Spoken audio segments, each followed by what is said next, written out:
একদিন মাটির ভেতরে হবে ঘরে মন আমার, কেন বন্ধ দালান ঘর? প্রাণ পাখি উড়ে যাবে পিঞ্জর ছেড়ে, ধরা ধামে সবই রবে তুমি যাবে চলে। বন্ধু বান্ধব যত, মাতা পিতা যারা সুত, সবই হবে তোমার পরে। মন আমার কেন বান্ধ দালান ঘর? একদিন মাটির ভেতরে হবে ঘরে মন আমার, কেন বান্ধ দালান ঘর? ঠিক কিনা? আসেন আমরা আল্লাহর নামে তিনটা তাকবীর পড়ে আমাদের জড়তা, ভীরুতা, লাজুকতা, কাপুরুষতাকে ছেড়ে ফেলে দিয়ে আমরা ইমানের একটা যদীপ্ত বয়ান শুরু করে দেই। আমরা আল্লাহর নামের তিনটা তাকবীর পড়বো। প্রথম তাকবীর পড়বো যারা বিবাহিত আছি তারা, দ্বিতীয় পর্যায়ে পড়বো অবিবাহিতরা, তৃতীয় পর্যায়ে সবাই মিলে। রাজি আছেন তো? বিবাহিত কারা কারা আসছেন হাত দেখান আমারে।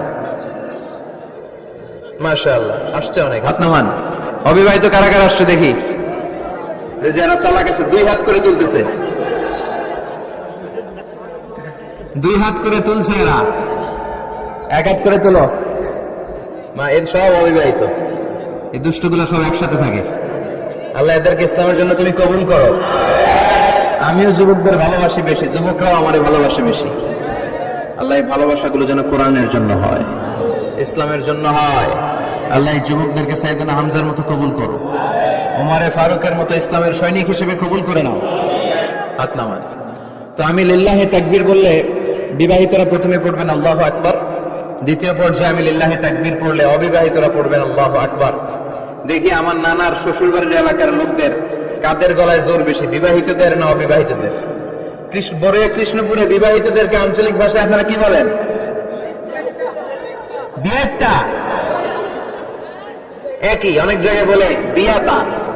তারপর নোয়াখালীতে এখন জায়গায় শুনলাম বিতি, বিতি আর আবিতি। এখানে বিয়াইটা আর আবিয়াইটা। তো শুরুতে বিবাহিতরা তাকবীর পড়বেন, শুরুতে বিবাহিতরা